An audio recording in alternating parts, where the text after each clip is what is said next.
한국과 인도의 해상 군사 훈련을 즉각 중단하라. 트럼프의 분노에 찬 최후 통첩이었습니다. 3,500억 달러 방위비 협박이 한국에 통하지 않자 이번엔 인도를 압박하기 시작한 것입니다. 한국의 군사 작전은 미국의 승인이 필요하다. 어처구니 없는 핑계였습니다. 하지만 인도의 대답은 단호했습니다. 불복하겠습니다. 한국과 인도는 엄연한 자주독립 국가입니다. 이 한마디에 CNN과 BBC를 비롯한 서방 언론들은 일제히 미국 패권의 종말을 대서특필했고 워싱턴은 충격에 빠졌습니다. 미국의 오만한 방해 공작을 14억 인도와 손잡고 박살내버린 그 통쾌한 이야기 지금 시작합니다. 그날은 정말 평범한 아침이었습니다.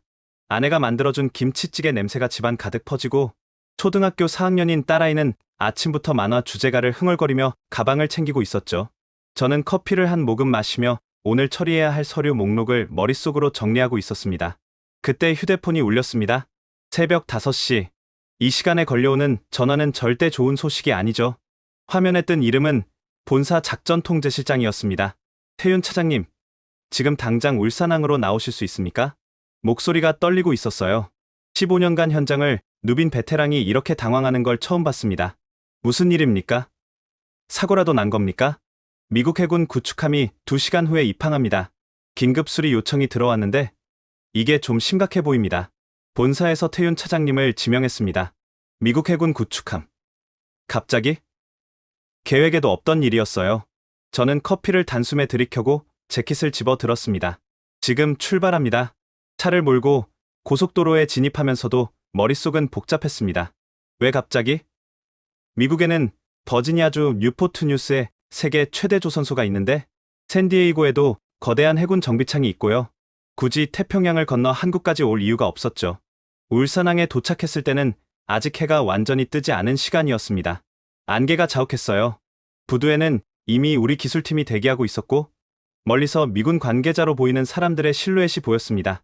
그리고 안개 사이로 거대한 회색 선체가 천천히 모습을 드러내기 시작했어요. 앨런 셰퍼드 5, 알레이버크급 구축함, 만재배 수량 9,000톤급, 길이 150m가 넘는 최신의 군함이었습니다. 이지스 시스템을 탑재한 미 해군의 자랑이죠. 그런 배가 지금 천천히 거의 비틀거리듯이 우리 부두로 다가오고 있었습니다. 뭔가 이상했어요. 배의 움직임이 부자연스러웠고 선체 곳곳에서 이상한 소리가 들렸습니다. 삐걱거리는 소리, 금속이 마찰하는 소리. 15년 경력의 제 귀에는 그게 비명처럼 들렸습니다. 배가 접안하자마자 미군 장교 한 명이 황급히 내려왔습니다. 계급장을 보니 중령이더군요. 얼굴은 창백했고 이마에는 식은땀이 맺혀 있었습니다. 이태윤 차장님이십니까? 저는 제임스 로드리게스 중령입니다. 시간이 없습니다. 바로 점검에 들어가 주십시오. 악수를 청하는 그의 손이 미세하게 떨리고 있었어요. 저희 팀은 즉시 배에 올라 점검을 시작했습니다. 그리고 엔진룸에 들어서는 순간 저는 제 눈을 의심했습니다. 추진 시스템의 주축에 길고 깊은 균열이 가 있었어요. 이건 단순한 마모가 아니었습니다. 구조적 결함이었죠. 방치하면 항해 중에 주축이 완전히 부러질 수도 있는 위험한 상태였습니다. 레이더 시스템도 마찬가지였어요. 핵심 부품들이 제대로 작동하지 않았고 일부는 아예 고장난 상태였습니다. 이지스 시스템의 냉각장치도 문제가 있었고요. 저는 천천히 밖으로 나와 로드리게스 중령을 찾았습니다. 그는 갑판 한 구석에서 담배를 피우고 있었어요. 중령님, 제 목소리가 생각보다 무겁게 나왔습니다. 이건 정비 수준이 아닙니다. 응급수술 수준입니다. 이 상태로 어떻게 여기까지 오신 겁니까? 로드리게스 중령은 담배를 한 모금 깊게 빨아들이고는 천천히 연기를 내뱉었습니다. 그의 눈빛에는 깊은 피로와 무언가 체념 같은 게 섞여 있었어요. 이태윤 차장님, 솔직히 말씀드리겠습니다. 그가 주변을 둘러보고는 목소리를 낮췄습니다. 저희가 이 배를 샌디에이고 정비창으로 가져갔었습니다. 거기서 3주를 기다렸습니다. 결론은 뭐였는지 아십니까? 부품이 없다는 겁니다. 전문 기술자가 부족하다는 겁니다. 최소 6개월은 기다려야 한다는 거였어요. 6개월이요? 네. 그것도 확실하지 않다고 했습니다. 그래서 저희는 뉴포트 뉴스로 갔습니다. 거기는 더 심각했어요. 조선소가 민간 선박 주문으로 꽉 차 있었고 군함 정비는 우선순위에서 밀려 있었습니다. 그는 잠시 말을 멈추고 바다를 바라봤습니다. 그래서 상부에 보고했죠. 그랬더니 본부에서 내린 결론이 뭔지 아십니까? 한국으로 가라는 겁니다. HD 현대는 기술력도 뛰어나고 납기도 정확하고 무엇보다 지금 당장 받아줄 수 있다고요. 저는 할 말을 잃었습니다. 세계 최강대국이라는 미국이 자국 군함을 자국에서 수리하지 못해서 수천 킬로미터를 건너 한국까지 온 겁니까? 그런데 중령님, 미국 조선소들이 그 정도로 상황이 안 좋습니까? 제가 알기론 미국에도 훌륭한 조선소들이 많은데요. 로드리게스 중령은 쓴웃음을 지었습니다. 있긴 하죠. 하지만 겉모습만 거대할 뿐입니다. 실제로는 텅 비어 있어요. 숙련된 기술자들은 다 은퇴했고 젊은 세대는 조선업에 관심이 없습니다. 설비는 낡았고 기술은 수십 년 전에 멈춰 있어요. 솔직히 말하면 지금 미국에는 이 배를 제대로 고칠 수 있는 곳이 없습니다. 그 말을 들은 순간 저는 등골이 오싹해지는 걸 느꼈습니다. 이건 단순히 한 척의 군함 문제가 아니었어요. 미국 조선업 전체가 무너지고 있다는 신호였죠. 그래서 이태윤 차장님, 로드리게스 중령이 저를 똑바로 쳐다봤습니다. 이 배를 2주 안에 고쳐주실 수 있습니까? 저희에게는 시간이 없습니다. 남중국해 순찰 일정이 잡혀 있고 이 배가 빠지면 전체 작전에 차질이 생깁니다. 2주. 보통 이런 수리는 최소 한 달은 걸립니다. 하지만 그의 눈빛을 보니 거절할 수가 없었어요. 그건 단순한 비즈니스 요청이 아니었습니다. 거의 애원에 가까운 무언가였죠. 최선을 다해보겠습니다. 로드리게스 중령은 안도의 한숨을 쉬며 제 손을 꽉 잡았습니다. 감사합니다. 정말 감사합니다. 당신들이 아니었다면 저희는 정말... 그는 말을 잇지 못하고 고개를 돌렸어요. 저는 배에서 내려와 우리 기술팀을 소집했습니다. 수석 엔지니어인 박현수 부장이 심각한 표정으로 물었습니다. 차장님, 이거 진짜 2주 안에 가능할까요? 보니까 상태가 생각보다 훨씬 심각합니다. 해야죠. 우리가 못하면 저 배는 태평양 한가운데서 멈춰설 수도 있어요. 그런데 차장님, 박 부장이 목소리를 낮췄습니다. 이거 좀 이상하지 않습니까? 미국이 자기네 배를 왜 우리한테 맡기는 겁니까? 뭔가 사정이 있는 것 같은데요. 네. 저도 그렇게 생각합니다. 하지만 지금은 일단 일부터 처리합시다. 나중에 자세히 알아보죠. 하지만 그날 오후, 저는 제 궁금증에 대한 답을 듣게 됩니다. 그것도 아주 충격적인 방식으로요. 그리고 그 진실은 제가 상상했던 것보다 훨씬 더 심각했고, 훨씬 더 광범위한 문제였습니다. 점심시간이 지나고, 제 휴대폰에 한 통의 전화가 걸려왔습니다. 발신자는 모르는 번호였지만 목소리는 낯익었어요. 바로 몇 년 전 국제 조선박람회에서 만났던 미 해군 제임슨 제독이었습니다. 이태윤 차장님, 저를 기억하십니까? 우리 좀 만나서 이야기를 나눌 수 있을까요? 아주 중요한 이야기입니다. 하지만 이건 공식적인 자리가 되어선 안 됩니다. 그의 목소리에는 묘한 긴박함이 실려 있었습니다. 저는 직감적으로 알았어요. 이 사람이 저에게 들려줄 이야기가 오늘 아침 제가 본 그 이상한 광경에 대한 답이 될 거라는 걸 말이죠. 저는 제임슨 제독을 울산 시내의 조용한 호텔 커피숍에서 만났습니다. 그는 사복을 입고 있었어요. 군복이 아니라 평범한 청바지에 검은색 재킷. 마치 자신의 신분을 숨기고 싶어 하는 것처럼 보였죠. 이렇게 시간 내주셔서 감사합니다. 이태윤 차장님. 그는 커피를 한 모금 마시고는 주변을 둘러봤습니다. 아무도 우리 대화를 듣지 않는다는 걸 확인한 후에야 입을 열었어요.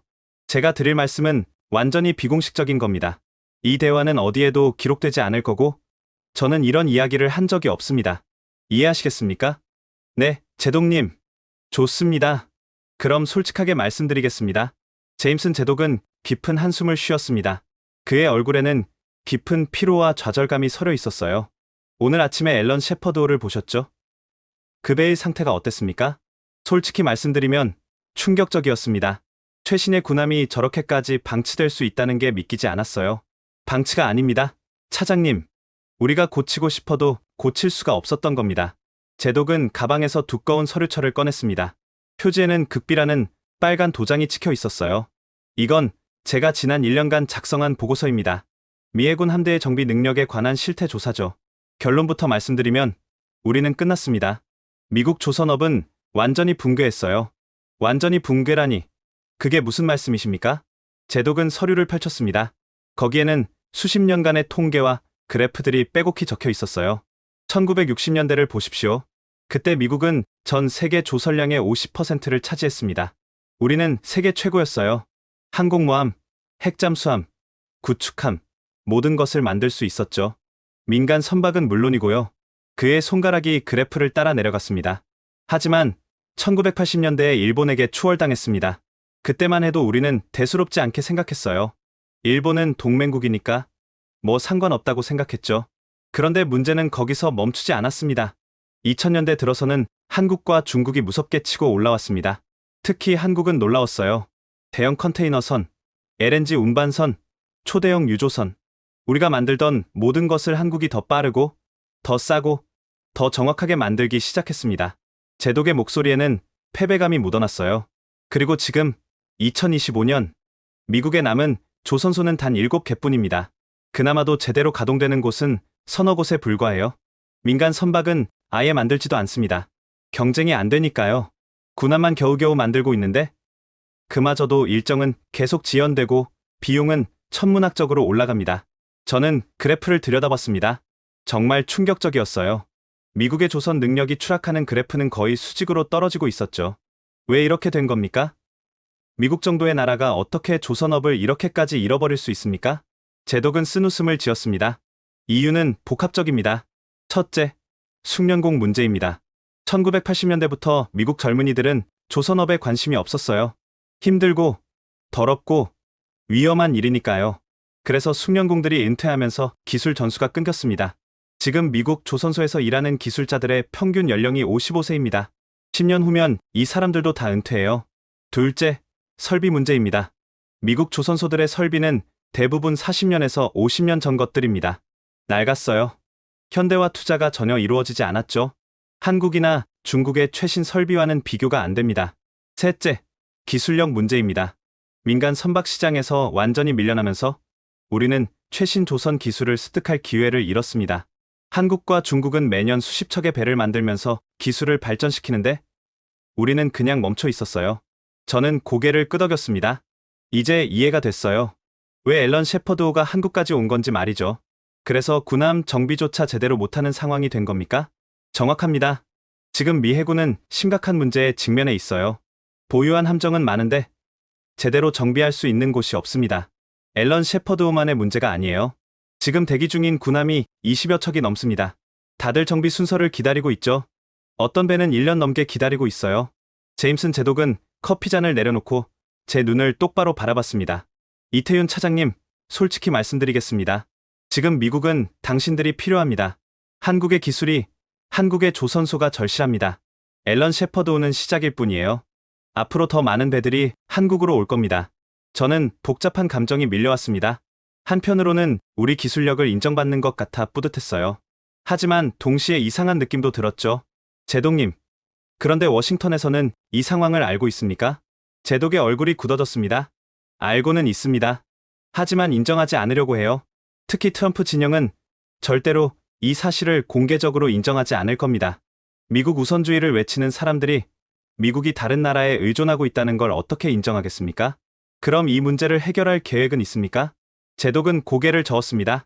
장기적으로는 미국 조선업을 재건해야 한다는 보고서를 수없이 올렸습니다. 하지만 정치인들은 관심이 없어요. 당장 눈에 보이는 성과가 없으니까요. 조선소 하나 제대로 짓는데 10년은 걸립니다. 숙련공을 양성하는 데도 10년입니다.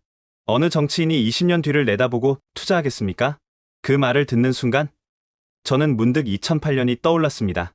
금융위기가 터지고 울산 조선소에서 수천 명이 해고당하던 그때 제 아버지도 그때 명예퇴직을 당하셨죠. 30년을 일한 조선소에서 하루아침에 쫓겨나셨어요. 그때 미국 언론들은 뭐라고 했죠? 한국 조선업은 끝났다고, 중국에게 다 빼앗길 거라고 했습니다. 하지만 우리는 버텼어요. 기술 개발에 투자했고, 품질을 높였고, 새로운 시장을 개척했습니다. 그리고 지금 우리는 여기 있었죠. 미국 군함을 고쳐주는 위치에 말이에요. 제독님, 한 가지만 여쭤보겠습니다. 기술이라는 건 하루아침에 생기는 게 아니지 않습니까? 미국이 조선업을 다시 일으키려면 최소 20년은 걸릴 겁니다. 그 20년 동안은 어떻게 하실 건가요? 제임슨 제독은 한참을 침묵했습니다. 그리고 나지막하게 말했어요. 그래서 당신들이 필요한 겁니다. 하지만 이태윤 차장님, 한 가지 경고를 드리고 싶습니다. 경고요? 워싱턴의 일부 사람들은 이 상황을 인정하지 않을 겁니다. 특히 국방부의 마커스 헤럴드슨 차관보 같은 사람들은 말이죠. 그 사람들은 미국이 약해 보이는 걸 절대 용납하지 않아요. 그래서 아마 다른 방식으로 압박할 겁니다. 무슨 압박 말입니까? 방위비 증액이나 무역 압박 같은 것들이요.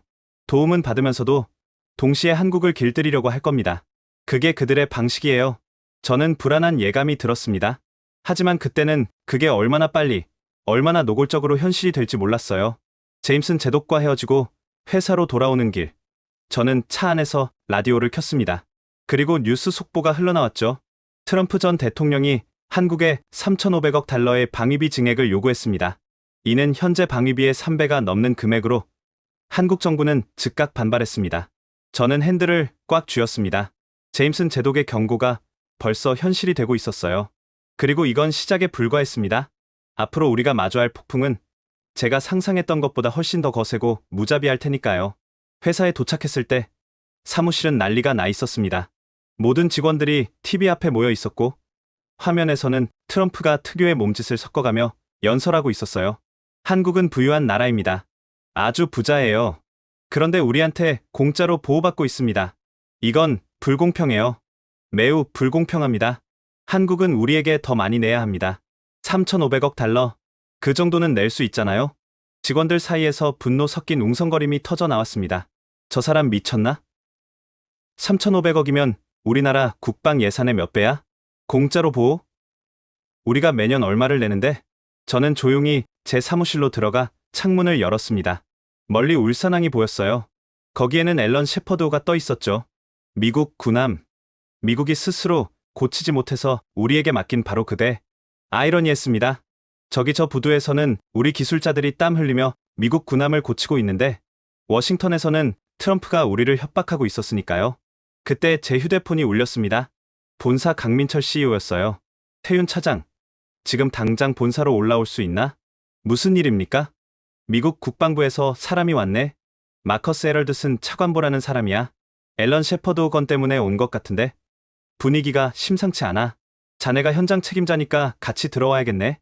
1시간 후, 저는 본사 대회의실에 있었습니다. 긴 테이블 건너편에는 마커스 헤럴드슨이 앉아 있었어요. 50대 초반으로 보이는 각진 턱에 차갑고 날카로운 눈빛을 가진 남자였죠. 안녕하십니까? 차관보님. HD연대 해외사업부 차장 이태윤입니다. 저는 정중하게 인사했지만 헤럴드슨은 제 손을 잡지 않았어요. 그냥 턱으로 의자를 가리키며 앉으라는 신호만 보냈죠. 본론부터 들어가겠습니다. 헤럴드슨은 서류 가방에서 문서를 꺼냈습니다. 앨런 셰퍼드호의 수리 일정과 비용 견적을 받았습니다.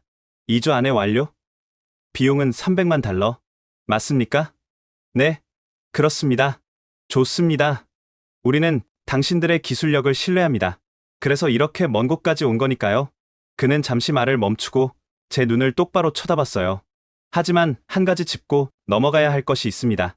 이건 단순한 비즈니스가 아닙니다. 미국 해군 군함의 수리는 안보와 직결된 문제예요. 그렇기 때문에 우리는 당신들에게 기회를 준 겁니다. 이해하시겠습니까?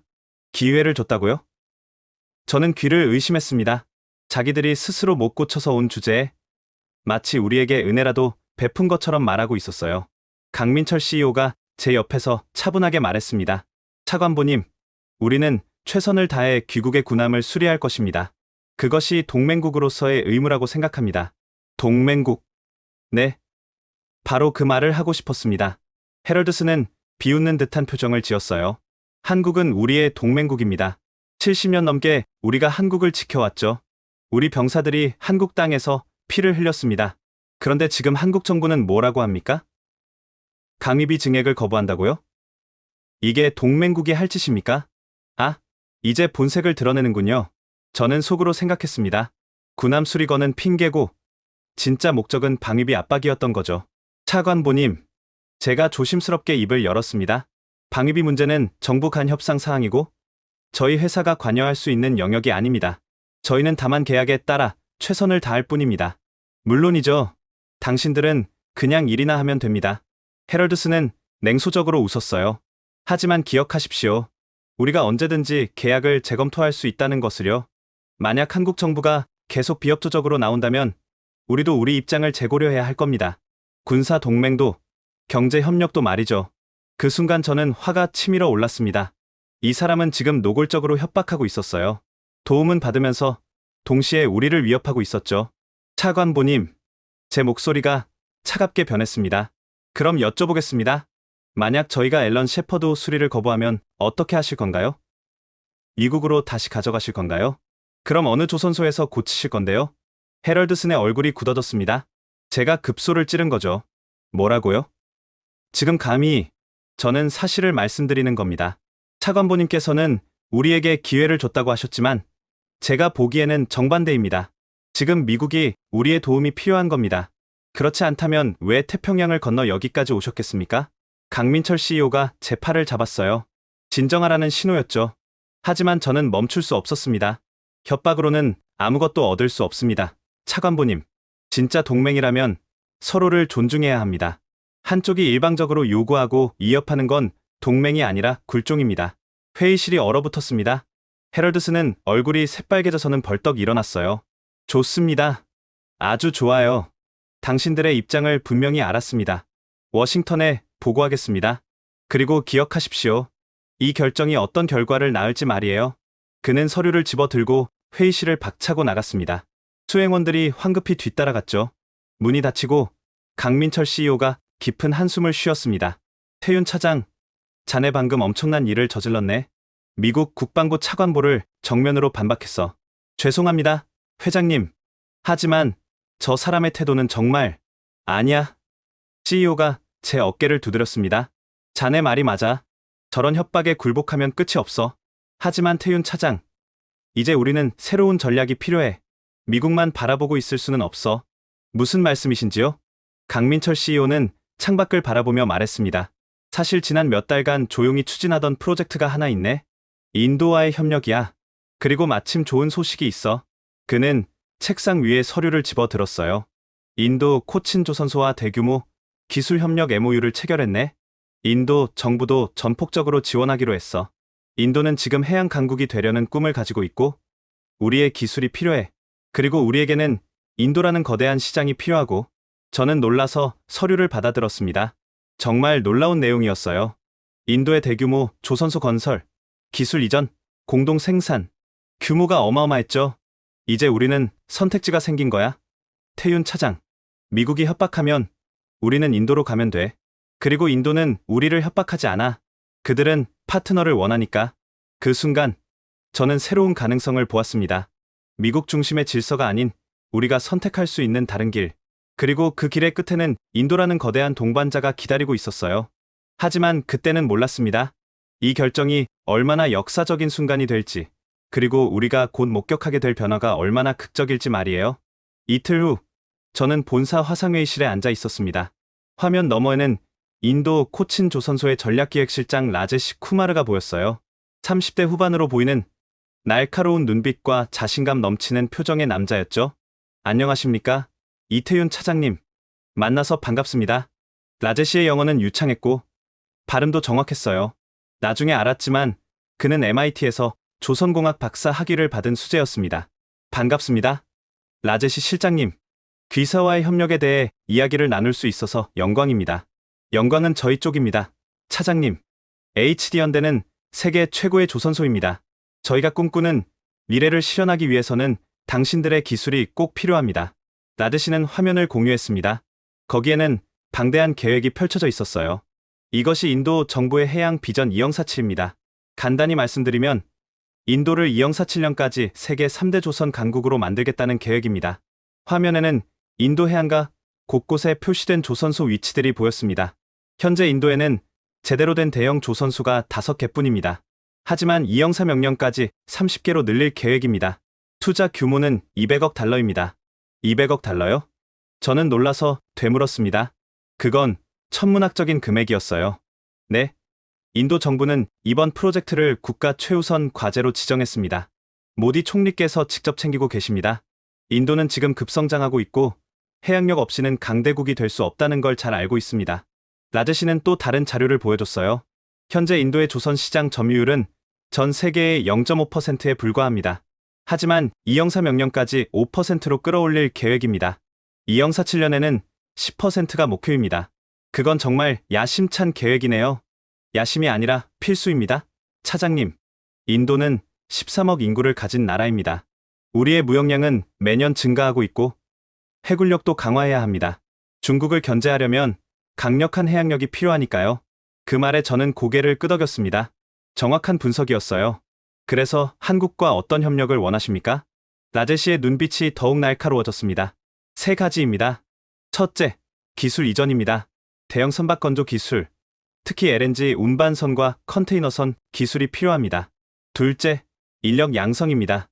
한국 전문가들이 인도에 와서 우리 기술자들을 훈련시켜 주셨으면 합니다. 셋째, 공동 생산입니다.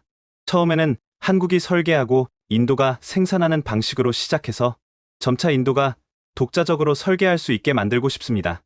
저는 조심스럽게 물었습니다. 그런데 실장님, 왜 하필 한국입니까? 중국이나 일본도 뛰어난 조선 기술을 가지고 있는데요. 라제시는 단호하게 대답했습니다. 중국은 우리의 경쟁자이자 잠재적 위협입니다. 우리가 중국에게 기술을 배울 수는 없어요.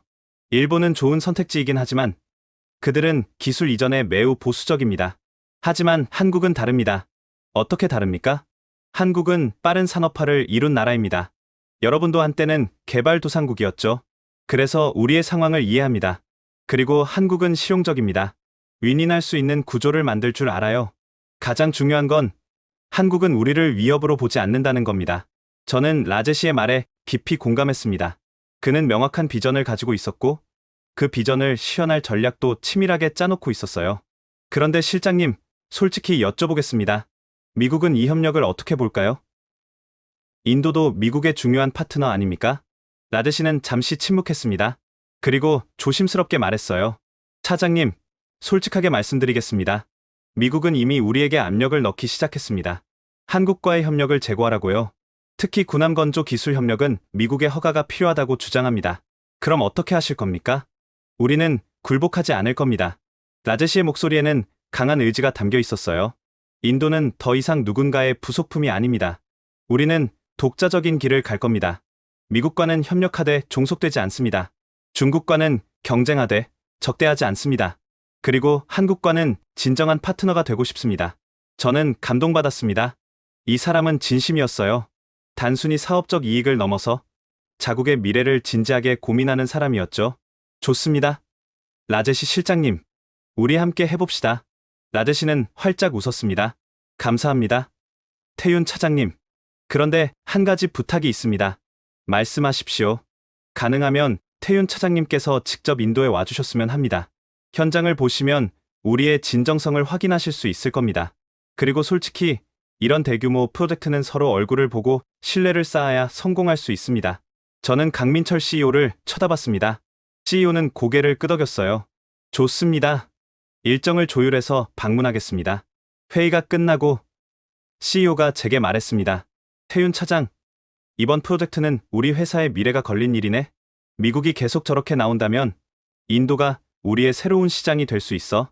13억 인구, 성장하는 경제, 확대되는 해군, 기회는 무궁무진해. 알겠습니다, 회장님. 최선을 다하겠습니다. 그날 밤, 집에 돌아와 아내에게 인도 출장 이야기를 꺼냈습니다. 인도요? 거기 날씨 엄청 덥다던데? 조심해서 다녀와요. 응. 중요한 일이야. 우리 회사뿐만 아니라 어쩌면 한국 조선업 전체의 미래가 걸린 일일 수도 있어. 아내는 제 손을 잡았어요. 당신 요즘 많이 힘들어 보여요. 미국 일 때문에 스트레스 많이 받았죠?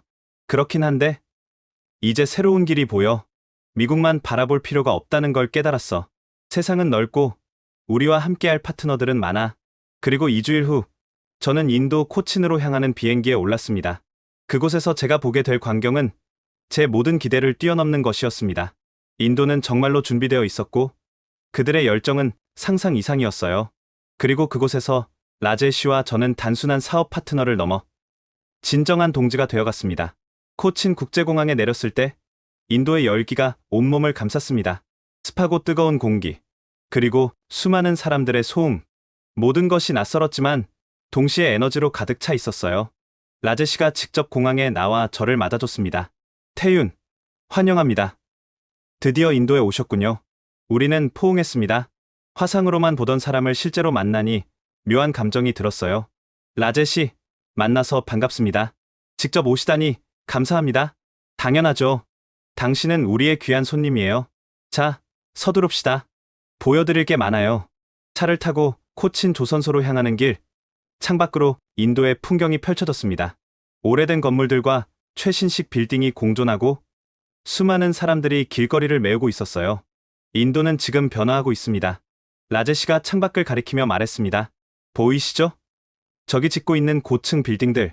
저것들은 다 최근 5년 사이에 생긴 겁니다. 인도는 이제 더 이상 가난한 나라가 아니에요. 우리는 성장하고 있고 꿈을 꾸고 있습니다. 1시간쯤 달렸을까요? 멀리 거대한 크레인들이 보이기 시작했습니다. 그리고 아라비아해가 펼쳐졌죠. 푸른 바다 위에 거대한 조선소가 자리 잡고 있었어요. 저게 코친 조선소입니다. 라제시의 목소리에는 자부심이 묻어났습니다. 60년 역사를 가진 인도 최대 조선소입니다. 하지만 솔직히 말하면 그동안은 낡고 비효율적이었어요. 그래서 우리가 완전히 새롭게 바꾸려는 겁니다. 조선소에 들어서자 제 눈이 휘둥그레졌습니다. 규모가 어마어마했어요. 축구장 수십 개를 합쳐놓은 것 같은 넓이의 부지에 수만 명의 노동자들이 일하고 있었죠. 현재 5만 명이 일하고 있습니다. 라제시가 설명했습니다. 그리고 앞으로 2만 명을 더 고용할 계획입니다. 인도에는 일할 사람이 넘쳐나요. 문제는 기술이었죠. 그래서 당신들이 필요한 겁니다. 우리는 현장을 둘러보기 시작했습니다. 그리고 놀라운 광경을 목격했어요. 이미 한국에서 파견된 기술자 20명이 현장에서 인도 노동자들을 지도하고 있었던 겁니다. 저기 보이시죠? 라제시가 한 구역을 가리켰습니다. 용접 기술을 교육하고 있습니다. 당신들이 보낸 박기범 팀장님이 직접 가르치고 계세요. 저는 박기범 팀장에게 다가갔습니다. 그는 땀을 뻘뻘 흘리며 인도 노동자들에게 용접 시연을 하고 있었어요. 팀장님, 수고 많으십니다. 아, 차장님, 여기까지 오셨습니까? 박 팀장은 반가운 얼굴로 저를 맞았습니다. 현장 분위기는 어떻습니까? 생각보다 훨씬 좋습니다. 이 친구들, 배우려는 열정이 대단해요. 한국어로 인사하는 것도 배웠습니다. 보세요. 박 팀장이 인도 노동자들에게 손짓했습니다. 그러자 그들이 우리를 향해 절을 하며 외쳤어요. 안녕하십니까? 발음은 어색했지만 진심이 느껴졌습니다. 저는 감동받았어요. 이 친구들 매일 새벽 5시에 나와서 저녁 8시까지 일합니다. 박 팀장이 말했습니다. 점심시간에도 쉬지 않고 연습해요. 한국처럼 되고 싶대요. 솔직히 이 정도 열정은 한국에서도 보기 힘듭니다. 저는 라제시를 쳐다봤습니다. 그가 말했죠. 우리에게는 꿈이 있습니다, 태윤. 인도를 강한 나라로 만들겠다는 꿈. 그 꿈을 이루기 위해서는 바다를 지배해야 하고 배를 만들 줄 알아야 합니다. 그래서 이 사람들은 필사적으로 배우는 겁니다. 우리는 다른 구역들도 둘러봤습니다. 설계팀에서는 한국 엔지니어들이 인도 엔지니어들에게 최신 설계 소프트웨어를 가르치고 있었고, 품질관리팀에서는 정밀 측정 기술을 전수하고 있었어요. 점심시간이 되자 라제시가 저를 구내식당으로 안내했습니다. 거대한 홀에 수천 명의 노동자들이 식사하고 있었어요. 같이 먹죠. 라제시와 저는 줄을 서서 식판을 받았습니다. 카레와 난, 그리고 여러 가지 반찬들. 향신료 냄새가 강했지만 맛있었어요. 식사하는 동안 한국 기술자들과 인도 노동자들이 한 테이블에 앉아 함께 먹고 있는 모습이 보였습니다. 언어는 달랐지만 그들은 몸짓과 표정으로 소통하고 있었어요. 그리고 함께 웃고 있었죠. 보이시죠? 저게 진짜 협력입니다. 라제시가 말했습니다. 국적도, 언어도, 피부색도 다르지만 같은 목표를 향해 가고 있습니다. 더 나은 배를 만들겠다는 목표 말이에요. 저는 고개를 끄덕였습니다. 정말 그랬어요. 이곳에는 진정한 팀워크가 있었습니다. 식사 후 라제시가 저를 그의 사무실로 안내했습니다. 벽에는 거대한 세계 지도가 걸려 있었고 인도양 곳곳에 빨간 점들이 표시되어 있었어요. 이게 우리의 로드맵입니다. 라제시가 지도를 가리켰습니다. 2034년까지 인도양의 주요 항구마다 우리 배가 다닐 겁니다. 그리고 2047년에는 태평양까지 진출할 계획입니다. 야심찬 계획이네요. 야심이 아니라 필수입니다. 중국이 이미 인도양에 진출했어요. 1대1로로 우리를 포위하고 있습니다. 우리는 그에 대응해야 해요. 라제시는 저를 똑바로 바라봤습니다. 태윤, 솔직하게 물어보겠습니다. 당신은 우리를 믿습니까? 인도가 정말 해낼 수 있다고 생각하십니까? 저는 잠시 생각했습니다. 그리고 진심으로 대답했어요. 네, 믿습니다. 오늘 현장을 보고 확신했습니다. 당신들은 준비되어 있어요. 기술만 있으면 됩니다. 그리고 우리가 그 기술을 드리겠습니다. 라제시는 환하게 웃었습니다. 고맙습니다, 친구. 그날 저녁 숙소로 돌아와 침대에 누워 천장을 바라봤습니다. 오늘 본 광경들이 주마등처럼 스쳐 지나갔어요. 땀 흘리며 일하는 인도 노동자들, 열심히 가르치는 한국 기술자들, 그리고 꿈에 부푼 라제시의 눈빛. 문득 2008년이 떠올랐습니다. 울산 조선소에서 해고 통지를 받던 아버지. 하지만 우리는 포기하지 않았어요. 다시 일어섰고 더 강해졌습니다. 그리고 지금은 다른 나라에게 기술을 전수할 만큼 성장했죠. 이제 인도도 그 길을 걷기 시작했습니다. 그리고 우리는 그들의 동반자가 될 것이었어요. 다음날 아침, 예상치 못한 일이 벌어졌습니다. 현장에서 작은 사고가 발생한 겁니다. 크레인이 오작동하면서 자재 하나가 떨어졌어요. 다행히 인명피해는 없었지만 작업이 중단됐죠. 한국팀과 인도팀이 함께 원인을 파악하기 시작했습니다. 언어가 달라 의사소통이 쉽지 않았지만 그들은 포기하지 않았어요. 도면을 펼쳐놓고 손짓 발짓을 섞어가며 함께 문제를 해결해 나갔습니다. 2시간 후 원인을 찾았고 수리를 완료했습니다. 크레인이 다시 작동하기 시작하자 현장에서 환호성이 터져 나왔어요. 한국 기술자와 인도 노동자가 하이파이브를 했고 서로를 껴안았습니다. 그 순간 저는 깨달았습니다. 우리는 이제 진짜 한 팀이 되었다는 것을요. 국적과 언어를 넘어선 진정한 동료가 된 거죠. 라제시가 제 옆으로 다가왔습니다. 보셨죠? 태윤? 이게 우리의 미래입니다. 함께라면 못할 게 없어요. 저는 고개를 끄덕이며 대답했습니다. 네, 라제시, 우리는 해낼 겁니다. 함께라면요. 인도에서 돌아온 지 3일 후, 제 책상 위에 두꺼운 우편물이 도착했습니다. 발신인은 미국 국방부. 봉투를 뜯는 순간 불길한 예감이 들었어요. 예감은 적중했습니다. 그건 공식 서한이었고 내용은 충격적이었죠. HD현대 중공업 귀사가 제3국과 진행 중인 조선기술협력권에 대해 재검토를 요청합니다.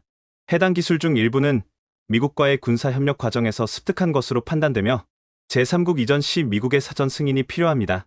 승인 없이 진행할 경우 한미 군사협력 전반에 대한 재검토가 불가피할 것입니다. 저는 서한을 읽고 또 읽었습니다. 믿을 수가 없었어요. 이건 명백한 협박이었습니다. 저는 즉시 강민철 CEO에게 보고했습니다. CEO의 얼굴이 굳어졌어요. 이 사람들 정말 이렇게 나오는군. 도움은 받으면서 우리를 올가매려고 해. 회장님, 어떻게 하시겠습니까? 정말 우리 기술이 미국에서 나온 건가요? 말도 안 돼. 우리 조선 기술은 우리가 수십 년간 개발한 거야. 미국과는 아무 상관이 없어. 이건 그냥 핑계일 뿐이야.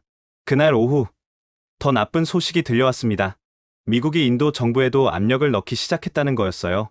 라제시에게서 긴급 전화가 왔습니다. 태윤, 큰일 났어요. 미국 대사가 우리 외교부를 방문했습니다. 한국과의 조선 협력을 중단하라는 거예요. 뭐라고요? 무슨 명분으로요? 안보상의 이유래요. 한국이 전수하는 기술 중에 미국의 군사 기밀이 포함되어 있을 수 있다고 주장합니다. 말도 안 되는 소리죠. 저는 이를 갈았습니다. 헤럴드슨이었어요. 분명히 그 사람이 뒤에서 조종하고 있었죠. 라제시, 인도 정부의 반응은 어떻습니까? 아직 확실하지 않아요. 일부에서는 미국과의 관계를 고려해야 한다고 말합니다. 하지만 우리 국방장관님은 단호하세요. 주권 문제라고 하십니다. 그럼 프로젝트는 어떻게 됩니까? 일단은 계속 진행합니다. 하지만 태윤, 압력이 점점 거세질 겁니다. 각오해야 해요. 전화를 끊고 저는 창밖을 바라봤습니다. 울산항에는 여전히 앨런 셰퍼드호가 떠 있었어요. 우리가 고쳐주고 있는 미국 군함. 아이러니했습니다. 이틀 후 예상대로 헤럴드슨이 다시 한국을 방문했습니다. 이번에는 공식 일정이 아니라 비공식 면담이었어요. 그는 서울의 한 호텔에서 저를 만나자고 요청했습니다. 저는 혼자 갔습니다. 강민철 CEO는 공식적으로 개입하지 않는 게 좋겠다고 판단했죠. 호텔 스위트룸에서 헤럴드슨을 만났습니다. 그는 소파에 편하게 앉아 위스키를 마시고 있었어요. 오셨군요. 이태윤 차장, 앉으시죠.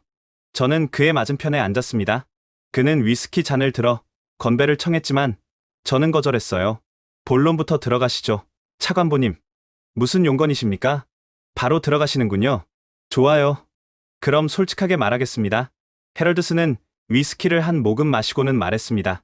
인도와의 협력, 중단하십시오. 왜 그래야 합니까? 안보상의 이유입니다. 당신들이 인도에 넘기려는 기술은, 차관보님, 제가 그의 말을 끊었습니다. 그 기술은 우리가 개발한 겁니다. 미국과는 아무 상관이 없어요. 차관보님께서는 그걸 잘 아시면서도 거짓말을 하고 계십니다. 헤럴드슨의 얼굴이 굳어졌습니다. 거짓말이라고요?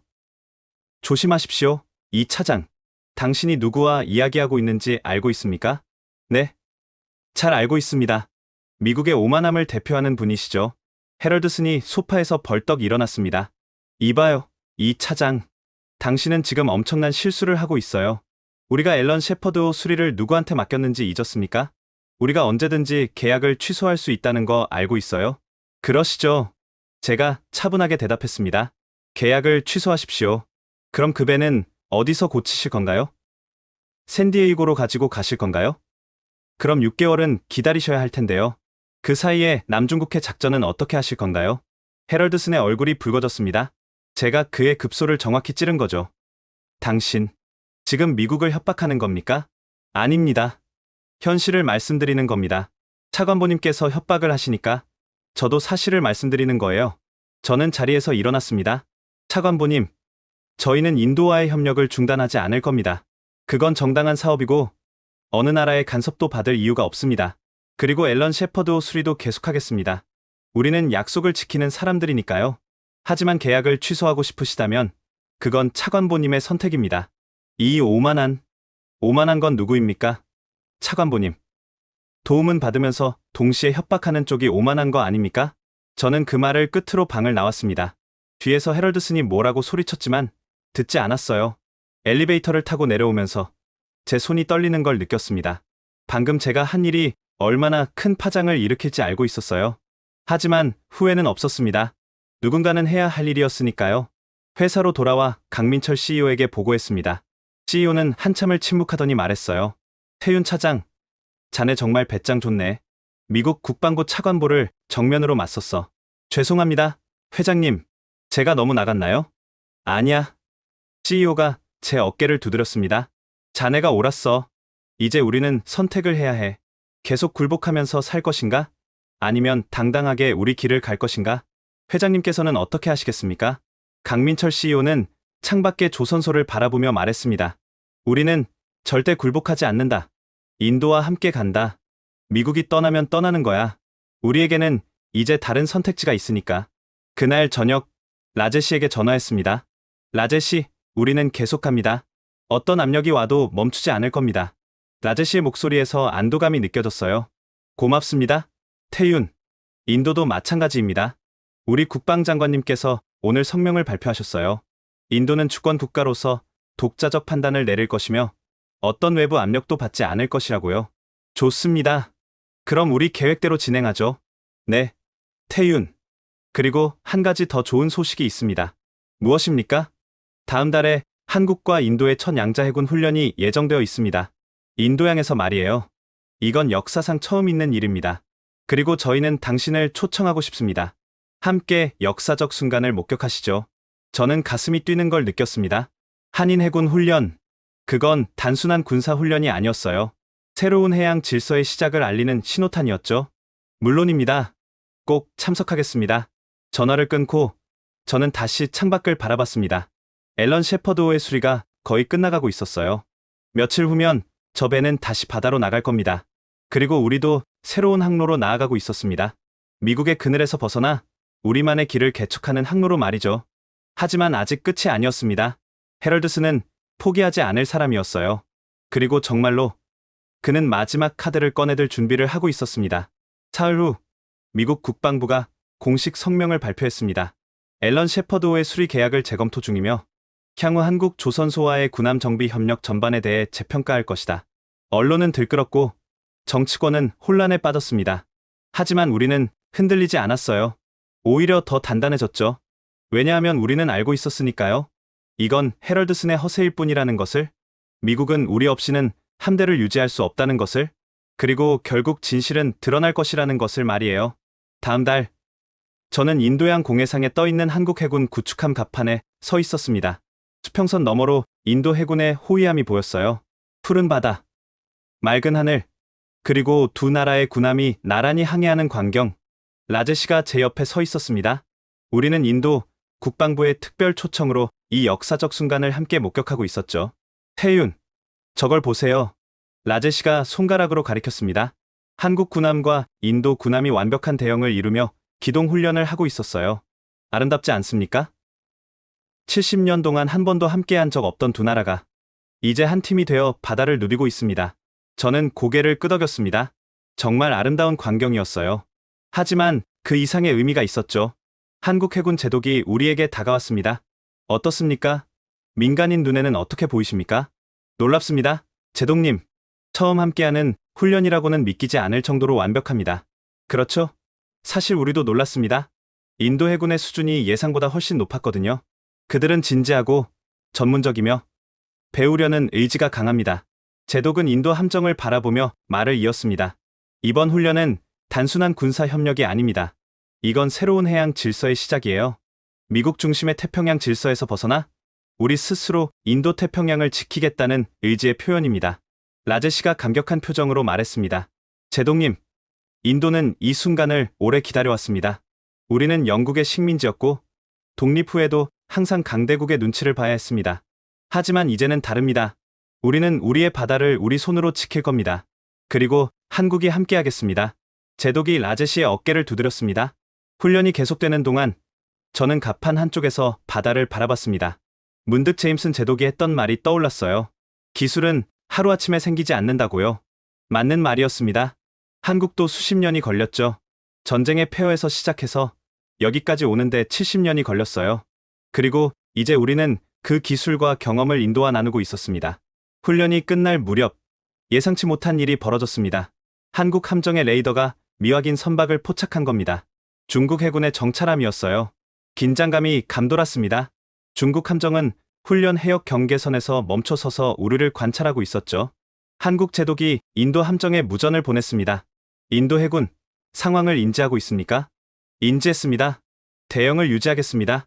두 함정은 흔들림 없이 훈련을 계속했습니다. 마치 중국 함정이 없는 것처럼 말이에요. 이건 명확한 메시지였습니다.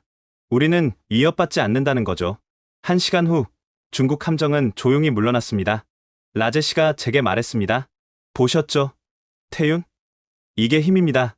혼자였다면 중국의 압박에 굴복했을지도 모릅니다. 하지만 함께라면 당당할 수 있어요. 훈련이 완전히 끝나고 양국 함정이 나란히 항구로 돌아왔습니다. 부두에는 양국 언론이 대기하고 있었어요. 인도 국방장관 빅남싱이 직접 나와 있었습니다. 그는 환영사를 했죠. 오늘 우리는 역사를 만들었습니다. 한국과 인도, 두 민주주의 국가가 손을 잡고 인도양의 평화를 지키기 시작했습니다. 이것은 시작일 뿐입니다. 앞으로 우리는 더 긴밀하게 협력할 것입니다. 한국 국방부 장관도 축사를 했습니다. 한국과 인도의 해군 협력은 양국 관계의 새로운 장을 엽니다. 우리는 해양 안보뿐만 아니라 조선, 방산, 기술 등 모든 분야에서 포괄적 파트너십을 구축할 것입니다. 저는 그 광경을 보며 가슴이 벅차올랐습니다. 몇 달 전만 해도 상상도 못했던 일이었어요. 미국의 협박에 굴복하지 않고 우리만의 길을 선택한 결과가 이렇게 아름다운 장면으로 펼쳐지고 있었죠. 행사가 끝나고 라제시와 저는 항구 근처 카페에 앉았습니다. 태윤, 당신 덕분입니다. 제 덕분이라뇨? 당신이 헤럴드슨에게 맞서지 않았다면 우리는 포기했을지도 몰라요. 하지만 당신의 용기가 우리에게 힘을 줬습니다. 우리도 굴복하지 말아야겠다고 생각하게 만들었어요. 저는 고개를 저었습니다. 아닙니다. 라제시, 이건 우리 모두의 선택이었어요. 당신의 결단, 우리 회장님의 결단, 양국 정부의 결단, 모두가 함께 만든 결과입니다. 라제시는 차를 한 모금 마시고는 말했습니다. 그런데 태윤, 한 가지 궁금한 게 있어요. 무엇입니까? 앨런 셰퍼드는 어떻게 됐습니까? 미국이 정말 계약을 취소했나요? 저는 미소를 지었습니다. 아니요. 결국 수리를 완료했습니다. 2주일 전에 출항했어요. 그럼 미국이 굴복한 건가요? 굴복이라기보다는 현실을 인정한 거죠. 그들도 알아요. 우리 없이는 안 된다는 걸. 그래서 조용히 계약을 유지했습니다. 헤럴드스는요? 아무 말이 없더군요. 하지만 소문으로는 워싱턴 내부에서 입지가 많이 약해졌다고 합니다. 라제시는 통쾌하다는 표정을 지었습니다. 잘 됐네요. 오만한 자들은 결국 대가를 치르는 법이니까요. 그날 저녁 숙소로 돌아와 뉴스를 봤습니다. 한인 해군 훈련이 전 세계 언론의 톱뉴스였어요. 미국 CNN은 이렇게 보도했습니다. 한국과 인도의 해군 훈련은 아시아 해양 질서의 지각 변동을 예고합니다. 미국 중심의 동맹 체제에 균열이 생기고 있으며 새로운 다자 협력 구도가 형성되고 있습니다. 중국 관영 매체는 경계 섞인 보도를 했죠. 한국과 인도의 해군 협력은 지역 긴장을 고조시킬 수 있습니다. 하지만 대부분의 국제 언론은 긍정적이었습니다. 특히 아시아 국가들의 반응이 뜨거웠어요. 베트남, 필리핀, 인도네시아 등이 한인 협력 모델에 관심을 표명했습니다. 그들도 미국과 중국 사이에서 독자적 길을 찾고 싶어 했으니까요. 저는 그 뉴스들을 보며 생각했습니다. 우리가 시작한 작은 변화가 이제 더 큰 파도를 만들어내고 있다고요. 그날 밤, 나즈시에게서 메시지가 왔습니다. 태윤, 내일 아침 깜짝 발표가 있을 겁니다. 기대하세요. 저는 궁금했지만 참고 잠자리에 들었습니다. 그리고 다음날 아침, 제가 본 뉴스는 모든 기대를 뛰어넘는 것이었습니다.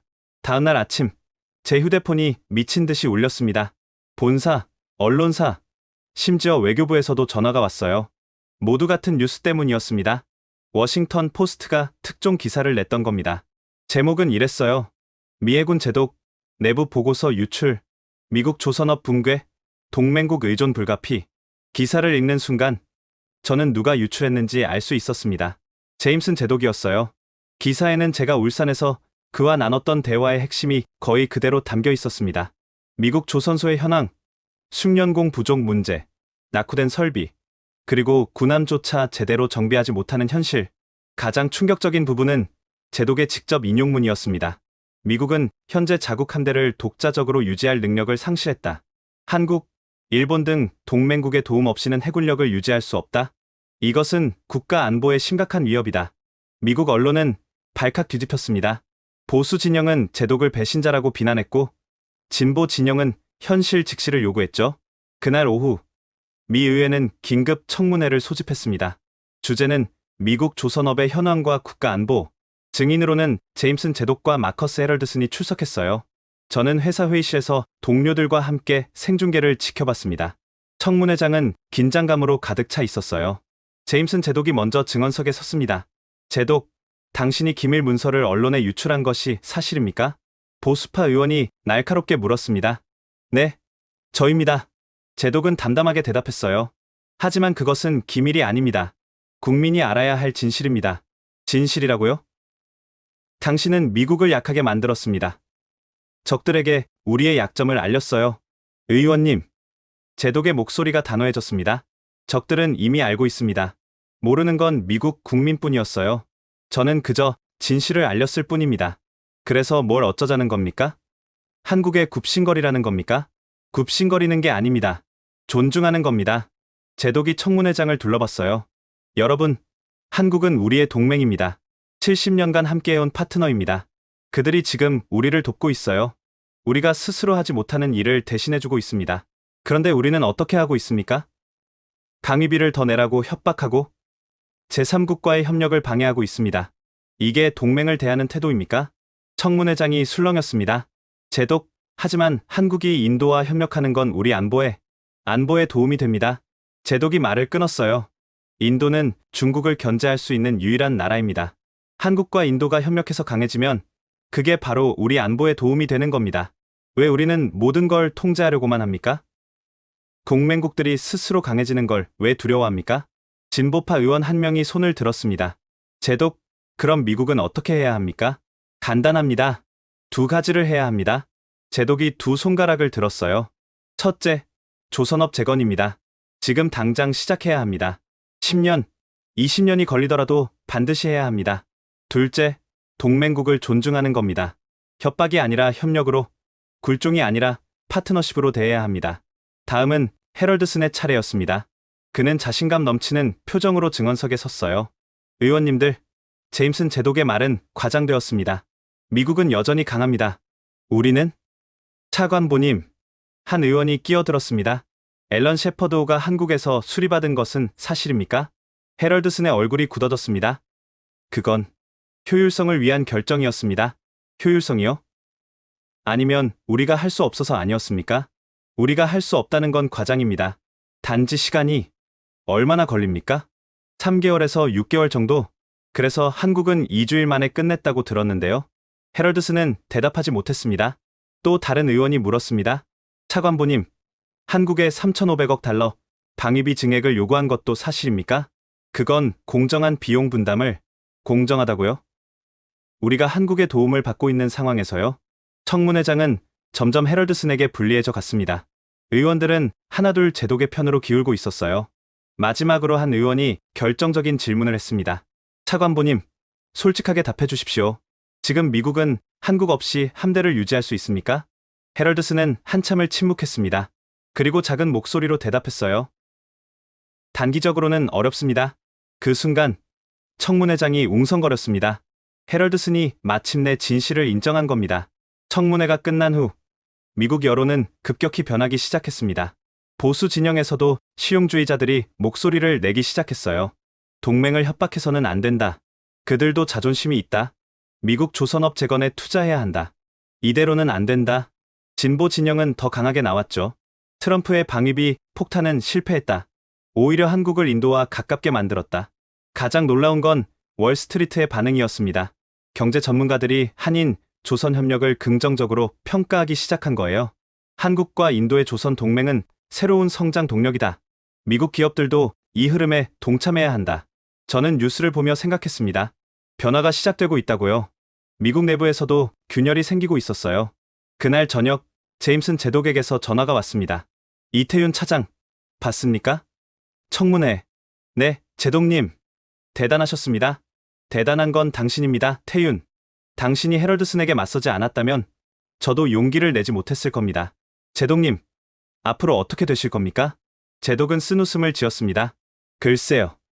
아마 군복을 벗어야 할지도 모르겠습니다. 하지만 상관없어요. 제가 할 일은 했으니까요. 제독님, 제가 진심으로 말했습니다. 제독님은 진정한 애국자이십니다. 고맙습니다. 태윤. 그리고 한 가지만 더 말씀드리죠. 시간이 증명할 겁니다. 당신들이 옳았다는 것을요. 미국도 결국은 변할 겁니다. 늦었지만 변하기 시작할 거예요. 전화를 끊고 저는 창밖을 바라봤습니다. 울산 조선소에는 불이 환하게 켜져 있었어요. 밤늦도록 일하는 사람들, 그들이 만들어가는 미래, 그리고 그 미래는 이제 미국도 인정하기 시작한 것 같았습니다. 2달 후, 저는 다시 인도 코친에 있었습니다. 하지만 이번은 달랐어요. 역사적인 순간을 목격하기 위해서였죠. 한국과 인도가 공동으로 건조한 첫 번째 상선의 진수식이 열리는 날이었습니다. 코친 조선소는 축제 분위기였어요.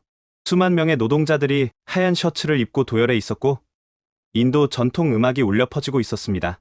라제시가 저를 맞이했습니다. 그의 얼굴은 흥분으로 상기되어 있었어요. 태윤, 드디어 이 날이 왔어요. 우리가 해냈습니다. 축하합니다. 라제시, 정말 대단합니다. 우리는 포옹했습니다. 그리고 함께 조선소로 향했죠. 거대한 배가 거치대 위에 서 있었습니다. 5만 톤급 컨테이너선. 한국 기술과 인도 노동력이 만나 탄생한 결과물이었어요. 선체에는 두 나라 국기가 나란히 그려져 있었습니다. 태극기와 인도 삼색기. 그 광경만으로도 가슴이 벅차올랐어요. 진수식장에는 양국의 고위 인사들이 참석했습니다. 인도 국방장관 빅남싱, 한국 산업부 장관, 그리고 강민철 CEO. 세계 각국의 언론도 몰려왔죠. 여러분, 오늘 이야기 어떠셨나요? 미국이 자국 군함조차 수리하지 못해 한국에 손을 벌리는 충격적인 현실. 그리고 그런 미국이 오히려 한국의 천문학적 방위비를 요구하는 모순. 하지만 한국은 굴복하지 않았죠. 인도라는 새로운 파트너를 찾았고 함께 새로운 역사를 써나갔습니다. 이 이야기가 흥미로우셨다면 구독 버튼을 꼭 눌러주세요.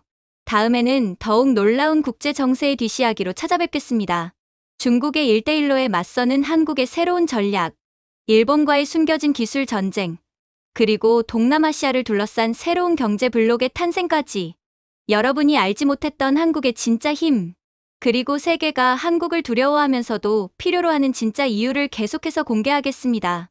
좋아요와 공유도 부탁드립니다. 여러분의 관심이 더 깊이 있는 콘텐츠를 만드는 원동력이 됩니다. 알림 설정도 잊지 마세요. 다음 영상이 업로드되면 가장 먼저 확인하실 수 있습니다.